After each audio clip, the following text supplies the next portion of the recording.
पूरे 24 घंटे और जितने भी दिन हमारे लिए चुनाव के लिए बचते ये झोंक दीजिए। मैं कहता हूँ ये टिहरी लोकसभा की सीट यहाँ से स्लिप हुई। पूरी प्रदेश सरकार जो है अपना यशोगान करना भूल जाएगी। ये जो उनके पास पन्ना प्रमुख है तो हमें परिवार प्रमुख बनना होगा। खाल भंडारू सिंह का और यमुनोत्री विधानसभा का जो केंद्र भी है, आज जिस प्रकार आप सब लोग भली भांति परिचित है, उनके संघर्षों से आप सब लोग परिचित है। बॉबी भाई का जो चुनावी कार्यालय खुला है, इस उपलक्ष्य पर उपस्थित यहाँ पर सभी बड़े बुजुर्गों को प्रणाम करते हुए मैं आप सभी युवा साथियों का अभिवादन करता हूँ, आप लोगों को बधाई देता हूँ। हम लोग जो है निरंतर 3 बार से चौथी बार अब उनको दोबारा टिकट मिला है, एक निष्क्रिय सांसद को झेल रहे हैं। भावनाएं अधिकांश लोगों की भारतीय जनता पार्टी के लिए थी, मोदी जी के लिए थी, वो विषय अलग है। हम 3 बार उनको जो है सांसद बना चुके हैं। हम लोगों के बीच में आप कुछ साथी ऐसे होंगे जो उनकी लिस्ट में पन्ना प्रमुख के रूप में होंगे, लेकिन घबराने की कोई आवश्यकता नहीं है। ये जो उनके पास पन्ना प्रमुख है तो हमें परिवार प्रमुख बनना होगा और हम उन्हें मुंह तोड़ जवाब देंगे और एक ऐतिहासिक हम लोग भली भांति परिचित है। ये राज्य जो है हमें संघर्षों से मिला हुआ है। आप लोगों के बीच में काफी लोग होंगे जिन्होंने उस आंदोलन में अपनी आहुति दी होगी, अपना समय दिया होगा, कई साथियों को खोया भी होगा। हमने ये राज्य इसलिए तो नहीं बनाया था ना कि हम लोग अपने बच्चों को पढ़ाकर और मुंह ताकते रहेंगे कि 10 लाख 15 लाख में जहां हमारे बच्चों का सिलेक्शन होना था वहां ये भर्तियों में घोटाला भ्रष्टाचार करके हम लोगों को बेहाल छोड़ देंगे। प्रचलन में चीजें चल चुकी थी और ये हम सुनने को मिलता था कि अब ऐसे पढ़ा तो रहे हैं हम बच्चों को, लेकिन 15-20 लाख रुपए की व्यवस्था करनी पड़ेगी तभी जाके कुछ होगा। ये चल रहा है और स्वीकारने भी लग गए थे सब लोग, लेकिन उम्मीद की किरण बनी भाई बॉबी पंवार। बॉबी पंवार ने चीजों को जिस तरीके से उठाया है, असंभव से लगने वाली चीजें, अपने संघर्ष को अपने आप को झोंक कर अपने साथियों के साथ सरकार की नाक पर दम करते हुए, और आपने देखा सरकार को विवश होकर मुकदमा दर्ज कराना पड़ा और उसके बाद पिक्चर आपके सामने कितने लोग अंदर गए, उसके बाद भर्तियों में पारदर्शिता आई है। हमारे आसपास के साथी मेहनत करने वाले आप लोगों के बच्चे, हमारे भाई बहन जब निकलते हैं तो हमें बड़ी प्रसन्नता होती है।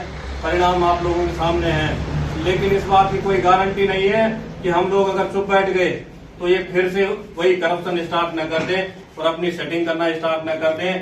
इस समय यदि हम इस संघर्ष के साथ खड़े नहीं रहेंगे तो मैं दावे के साथ कहता हूँ आगे कोई संघर्ष करने का साहस नहीं करेगा। तो इसलिए आप सब लोगों के पास, हम सब लोगों के पास मौका है।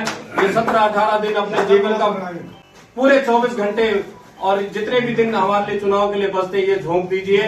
मैं कहता हूँ ये टिहरी लोकसभा की सीट यहाँ से स्लिप हुई। हमको संघर्ष बॉबी पंवार मिला, वो आपकी अभी तक तो वो आपकी आवाज है, अब आप उसे अपनी ताकत बनाओगे और पूरी प्रदेश सरकार जो है, हम केंद्र की बात नहीं कर रहे इस समय, प्रदेश की सरकार, क्योंकि ये प्रदेश हमें बहुत संघर्षों के बाद मिला है। क्यों मिला था कि हमारे यहाँ के जल जीवन पे, जल जंगल पे, यहाँ की जो धरोहर है उस पे हमारा अधिकार हो, हमें इस चीज का लाभ मिले। अगर ये हाल देखना था तो ठीक तो थे हम, वो बड़े भाई यूपी के पास स्पेशल पर्वतीय विकास मंत्रालय था, तो ठीक से हमने अपने भाई बहनों को, माता पिता को, अपने जिनको भी इस उत्तराखंड बनाने के लिए खोया है, वो दोबारा से उनको सच्ची श्रद्धांजलि देने का अवसर आ गया है। क्योंकि इन राजनीतिक दलों से मैं स्पेशली एक दल के लिए कह रहा हूँ, दोनों दल के लिए जिन्होंने यहाँ पर राज किया है, अगर आज प्रदेश की स्थिति ऐसी हुई है तो ये दोनों दल जिम्मेदार है। आप लोगों के पास अवसर है इनको सुधारने का, यकीन मानिए जैसे आप लोगों के सहयोग से सीट स्लिप हो, पूरी प्रदेश सरकार जो है अपना यशोगान करना भूल जाएगी और यहाँ के आपके बच्चों के लिए, आपकी व्यवस्थाओं के लिए सीरियस हो जाएगी, काम करने लग जाएगी कि अब क्या करना है, इसके बारे में सोचना पड़ेगा। और सबसे ज्यादा उपेक्षित यदि कोई जनपद है तो हमारा उत्तरकाशी जनपद है। आप निरंतर देख रहे हैं यहाँ पर तमाम सारी चीजें, अव्यवस्थाएं केवल और केवल राजनीति होती है। अब अभी उत्तरकाशी का अगर हम देखें, आप लोगों को सबको पता है कि कांग्रेस के आदरणीय पूर्व विधायक जी विजयपाल सजवाण जी अभी भारतीय जनता पार्टी में आप लोग देख रहे हैं। वहाँ के जो है आपके रमेश सेमवाल जी जो वहाँ पे नगर पालिका के अध्यक्ष रहे हैं, वो भी अभी भारतीय जनता पार्टी में आए हैं। जबकि हो क्या रखा है, जनता का ऐसा भाव बना था वहाँ पे, जैसे ही भारतीय जनता पार्टी ने सुरेश चौहान जी को वहाँ पे टिकट दिया तो जनता ने कहा कि हाँ इन दोनों को बहुत लंबे टाइम से देख लिया तो इनको अब चेंज करते हैं, कुछ तब्दीली आएगी। सुरेश चौहान जी विधायक बने, 2 साल का कार्यकाल आप उनका मूल्यांकन कर दीजिए। और भारतीय जनता पार्टी ने जो है उनके संगठन ने उनके ऊपर एक कांग्रेस का विधायक बिठा दिया, जबकि उनके पास 6-7 अपने कैंडिडेट भी थे जो दावेदारी कर रहे थे, उनके ऊपर बिठा दिया। अब हमारे आदरणीय सुरेश चौहान जी, माननीय विधायक जी, अपने कार्यकर्ताओं का काम तो कि अब इन सब में जनता का है, जनता उपेक्षा तो जनता की हो रही है ना। आप देखिए वहां पे जो पुल का मामला था 10 सालों से वैसे ही पड़ा हुआ है। नगर पालिका अध्यक्ष जो है भारतीय जनता पार्टी ज्वाइन कर दी, कूड़े का ढेर वही। मंत्री जो है अग्रवाल जी, वो उत्तरकाशी जनपद के प्रभारी मंत्री है।